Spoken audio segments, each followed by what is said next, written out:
tu parles des conséquences économiques, tu les évoques. Ben justement, est-ce qu'on peut en venir aux entreprises? Et on a beaucoup d'adhérents APM qui nous ont fait part de leurs inquiétudes sur les conséquences commerciales pour eux. Déjà, on peut penser que l'énergie va être un des gros points. Voilà, ça de toute façon, l'énergie. Alors, le prix du baril, il va rester très élevé. Donc, le pétrole l'essence va être plus cher, et toutes ses dérivés vont être plus chers. Le gaz naturel va être plus cher. Mais une bonne nouvelle, enfin, je nuance, j'espère que ce sera une bonne nouvelle, je ne suis pas à la tête de l'État. En fait, le prix de l'essence, il est d'autant plus cher qu'on ne lève pas un certain nombre de taxes.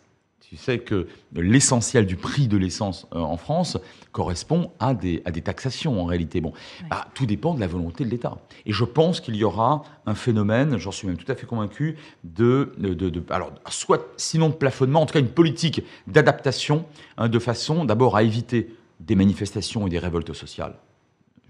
On en a vu il n'y a pas très longtemps quand même. Et ça a commencé entre autres avec le prix de l'essence quand même, ces histoires.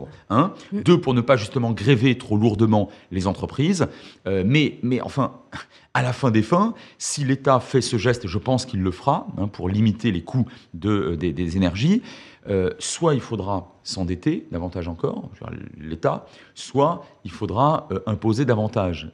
Et à la fin des fins, qui va rembourser l'endettement? Enfin, oui, bon. Mais enfin, au moins, à court terme, je pense qu'il y aura... Ça sera plus cher. Ça, c'est une certitude, au moins pour plusieurs mois.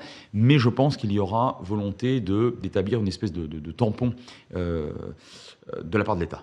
Question d'adhérents APM. Du point de vue énergétique, n'y a-t-il pas aujourd'hui une formidable opportunité pour l'Europe d'accélérer sa transition vers une économie décarbonée ou comment faire d'une contrainte une chance? Eh bien oui, exactement. Mais c'est dans l'adversité qu'on reconnaît les grands hommes. Et c'est dans l'adversité que naissent et se développent les nations. Bon, là, c'est pareil, avec l'Europe puissance. Alors, décarboner, ça veut dire quoi? Ça veut dire qu'on ne va pas aller chercher du gaz naturel ou du pétrole ailleurs. Ouais. Alors, dans ce cas-là, on va chercher du solaire, de l'éolien et des carottes râpées. Je vais vous dire, et je le dis universellement, ça ne suffira pas. Ça ne suffit pas. Il faut continuer à exploiter la filière et la technologie nucléaire. On n'a pas le choix. Même les Verts allemands, même les Verts belges, même certains Verts français commencent à comprendre que le nucléaire pose des problèmes en cela qu'il y a des risques, notamment dans la gestion des déchets, des risques façon, j'allais presque dire, sismiques, naturels, façon Fukushima, etc. Oui, mais c'est toujours moins risqué que de continuer effectivement à utiliser massivement des énergies archipolluantes. Parce que on mourra beaucoup moins rapidement du nucléaire, et nos arrière, etc., dans quelques milliers d'années, c'est tant est que l'humanité existe encore, subiront peut-être les effets du nucléaire, mais d'ici là, est-ce qu'on n'aura pas trouvé de quoi limiter ces effets? Mais bien sûr que si. Mais en attendant, il faut effectivement décarboner le plus possible, bien sûr. Est-ce que tu peux nous donner un petit peu ta visibilité sur la suite du conflit pour une entreprise dont le marché est européen? C'était une question qui avait été donnée à l'APM en amont de cette rencontre par un adhérent. À moi, à court et à moyen terme, si cette entreprise peut, bien évidemment, le faire, il faut aller chercher ailleurs. Là, en ce moment, il faut aller chercher ailleurs. L'Asie orientale fonctionne très bien. Il y a des niches aujourd'hui. J'évoque souvent le Rwanda, qui est un dragon de l'Afrique. J'évoque aussi souvent le Maroc.